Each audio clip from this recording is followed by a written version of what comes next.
Hyderabad miss world పోటీల నేపథ్యంలో CPI జాతీయ కార్యదర్శి నారాయణ ఆసక్తికర వ్యాఖ్యలు చేశారు. రాష్ట్ర మంత్రులంతా అందాల భామల వెనుక సొల్లు కాచుకుంటూ తిరుగుతున్నారని ఆయన కామెంట్ చేశారు. సిపిఐ రాష్ట్ర కార్యాలయంలో పార్టీ కార్యదర్శి సాంబశివరావుతో కలిసి మీడియా సమావేశంలో మాట్లాడుతూ భామల కోసం కోట్లలో ఖర్చు పెట్టేది సొల్లు కాచుకోవడానికా అని నారాయణ ప్రశ్నించారు.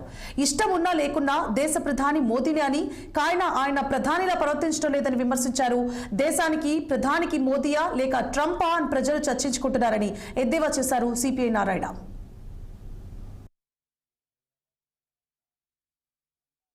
చుట్టూ తిరుగుతా ఉంది, అంగరంగ వైభవంతో వాళ్ళు ప్రదర్శిస్తా ఉంటే సాంగ్ కూడా తిరుగుతున్నారు మంత్రులు, అధికారులు. సిగ్గుడు అని కొంచెం అయినా వాళ్ళు రేపు కార్పొరేట్ కంపెనీకి అమ్ముడుపోయేవాళ్ళు. ఇక్కడ అందాల బొమ్మలు తీసుకుంటారు, ఫోటోలు తీసుకుంటారు. కార్పొరేట్ కంపెనీ వాళ్ళు పనికి మాలిన వస్తువులు తయారు చేసి వీళ్ళు బొమ్మలు అమ్ముకుంటారు. ఇట్లాంటి కార్పొరేట్ రంగానికి బానిసగా వచ్చేటువంటి వాళ్ళకి ఇక అందాల పోటీలు పెట్టి దానికోసం పెద్ద ఖర్చు పెట్టి తిరిగి సొంగ కూర్చుకుంటే లాభం? ఆ డబ్బులేదో ఉద్యోగస్తులు జీతం పెంచబట్టి నేను బొచ్చెట్టుకొని తిరుగుతా అంటాడు.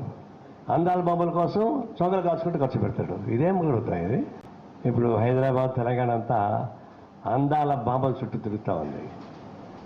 అంగరంగ వైభవంతో వాళ్ళు ప్రదర్శిస్తూ ఉంటే సాంగ్ కూడా తిరుగుతున్నారు మంత్రులు, అధికారులు. సిగ్గుడు అని కొంచెం అయినా వాళ్ళు రేపు కార్పొరేట్ కంపెనీకి అమ్ముడుపోయేవాళ్ళు. ఇక్కడ అందాల బొమ్మలు తీసుకుంటారు, ఫోటోలు తీసుకుంటారు. కార్పొరేట్ కంపెనీ వాళ్ళు పనికి మాలిన వస్తువులు తయారు చేసి వీళ్ళు బొమ్మలు అమ్ముకుంటారు. ఇట్లాంటి కార్పొరేట్ రంగానికి బానిసగా వచ్చేటువంటి వాళ్ళకి ఇక అందాల పోటీలు పెట్టి దానికి పాత బస్తీలోని గుల్జార్ హౌస్ లో ప్రమాద ఘటనపై తెలంగాణ